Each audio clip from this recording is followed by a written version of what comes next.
Fala galera, tudo bem com vocês? Então bora lá para mais uma videoaula de ciências com a professora Raquel. Na aula de hoje nós falaremos sobre a estrutura da matéria, sobre os átomos. Vocês já aprenderam que toda matéria existente é formada por átomos e quais são essas partículas que os formam, não é mesmo? Neste modo nós vamos detalhar um pouco mais sobre as suas estruturas. Rutherford, ele era matemático, físico e químico. Ele propôs um modelo atômico, então um núcleo muito pequeno, com carga positiva, no qual se concentra toda a massa do átomo, tendo ao seu redor os elétrons de carga negativa, neutralizando a carga positiva. A existência, então, dessa partícula negativa, o chamado elétron, sugeriu que havia partículas positivas, que neutralizariam os átomos. Rutherford deu a essas partículas o nome de prótons. Mais tarde, descobriu-se que havia partículas de carga neutra, com massa igual à do próton e 1840 vezes maior que a do elétron. Essas partículas foram denominadas nêutrons. Para cada uma dessas partículas foram, então, atribuídos as seguintes características. Então, o átomo ele era dividido em duas regiões, o núcleo e a eletrosfera. No núcleo existem as partículas, os prótons e os nêutrons, sendo os prótons com cargas positivas e os nêutrons sem carga. E na região da eletrosfera existem os elétrons com cargas negativas. Em 1913, o dinamarquês Bohr ele criou um novo modelo atômico, em que os elétrons eles giram ao redor do núcleo em órbitas específicas. E cada átomo apresenta seus elétrons organizados em camadas. Então, ele fez aí uma alteração ao modelo clássico de Rutherford, Então, os elétrons, eles iriam ser apresentados através de camadas, tá bom? E esse seria, então, a apresentação do átomo, Então, uma característica importante sobre o átomo é que ele não pode ser desintegrado. E eles apresentam, então, como a gente já falou, duas regiões distintas, o núcleo e a eletrosfera. Então, no núcleo estão presentes os prótons e os nêutrons, Próton positivo e nêutron sem carga. E na eletrosfera estão presentes os elétrons, cuja carga é negativa. Agora nós vamos falar sobre o número atômico e o número de massa. Pessoal, tudo ao nosso redor é formado por átomos. Mas como vocês podem perceber, existem substâncias muito diferentes, com propriedades, consistência, cor, forma e outras características muito diferentes. Por que isso acontece? Porque os átomos eles se combinam de diferentes maneiras, assumindo novos papéis e principalmente porque os átomos são diferentes entre si.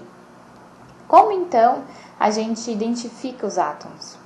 Um elemento químico ele é representado pelo seu símbolo e é identificado pelo número de prótons e pode apresentar diferentes números de nêutrons.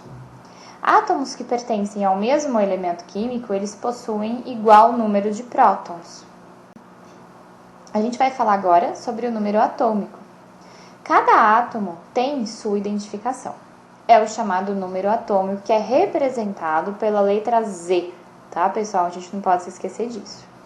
Os átomos, eles são diferentes entre si pelo número de prótons, pelo número de elétrons e de nêutrons que eles possuem. O número atômico é igual ao número de prótons que cada átomo possui em seu núcleo. Então, assim, a gente pode exemplificar. Vamos imaginar o hidrogênio, que ele tem um próton no núcleo. Isso quer dizer, então, que o número atômico do hidrogênio é 1. O hélio, ele apresenta 2 prótons no núcleo, então o seu número atômico será 2. O lítio, por exemplo, se eu disser para vocês que o lítio, o número atômico do lítio é 3. Então, quantos prótons o lítio tem? 3. O berílio, o número atômico do berílio é 4. Então, quantos prótons ele tem? 4. Então, não se esqueçam dessa formulinha, digamos, Então, Z é igual a P. Ou seja, o número atômico, que é representado pela letra Z, é igual ao número de prótons, representado pelo P, certo? Então, Z é igual a P. Número atômico é igual ao número de prótons. Um conjunto de átomos de mesmo número atômico pertencerá ao mesmo elemento químico, Então, estamos falando do mesmo elemento.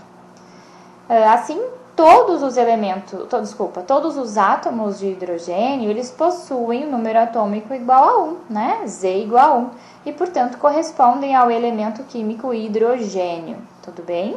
Agora nós vamos ver o número de massa, que é representado pela letra A. O número de massa, ele vai ser o valor da soma entre o número de prótons mais o número de nêutrons lá no interior do núcleo do átomo. Então, será uma fórmula matemática realmente, tá? Então, observem ali, número de massa é igual ao número de prótons mais o número de nêutrons. Agora, vejam a fórmula que eu coloquei. A é igual a Z mais N. Da onde surgiu esse Z, pessoal? Se eu estou falando que a fórmula é prótons mais nêutrons. Pessoal, a gente acabou de falar que o número atômico, representado justamente pela letra Z, ele é o valor dos prótons. Então, por isso que eu posso substituir o P de prótons pelo Z, tá? Então, às vezes, o exercício não vai te dar ali facinho o número de prótons, ele vai te dar como número atômico. Mas você sabe que o número atômico é o mesmo valor do número de prótons, tá bom? Então, por isso que a gente tem ali que A é igual a Z mais N. Então, o número da massa é igual à soma do número atômico, que é o número de prótons, mais o número de nêutrons, tá? A gente pode também fazer algumas variações dessa fórmula, né, alterando o sinal delas, isso é uma questão de matemática mesmo.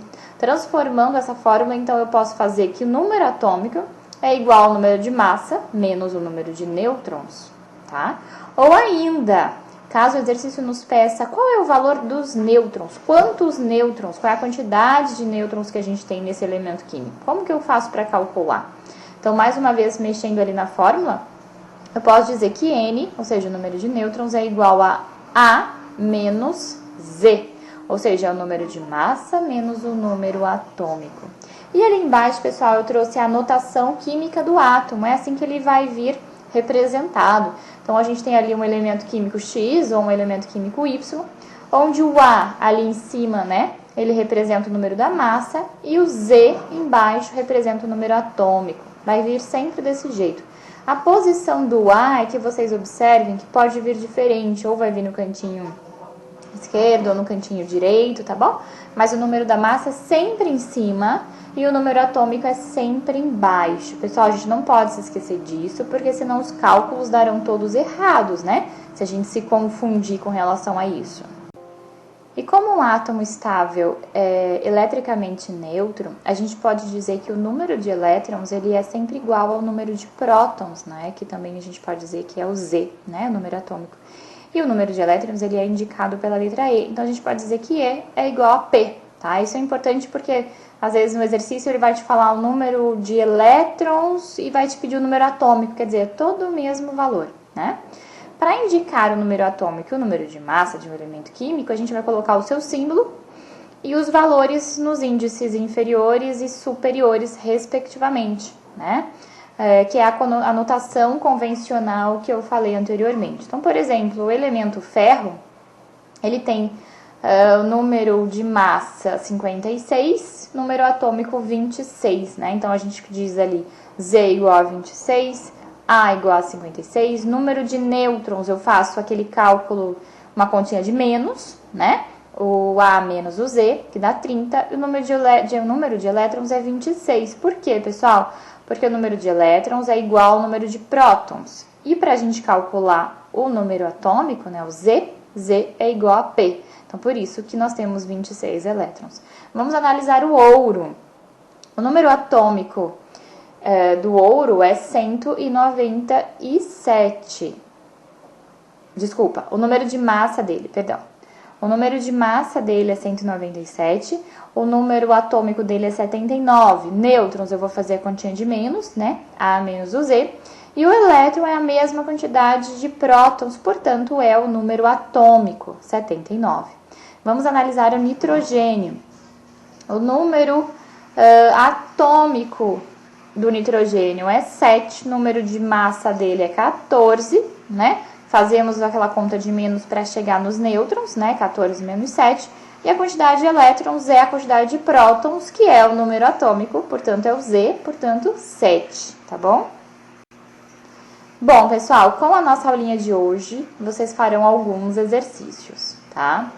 página 3, 4 e 7. Aí lá no final da apostila, página 35 e 36, vocês não farão todos os exercícios que estão no livro. Vocês farão apenas os que eu estou pedindo aqui, ó. Exercício 1, 2, 5, 6, 7, 9 e 10. E depois na página 37, os exercícios 1, 2 e 4, tá? Assistam a essa videoaula quantas vezes forem necessárias para que não fiquem dúvidas e para que vocês consigam realizar os exercícios com bastante facilidade, tá bom? Obrigada, pessoal, e até a próxima aula. Tchau!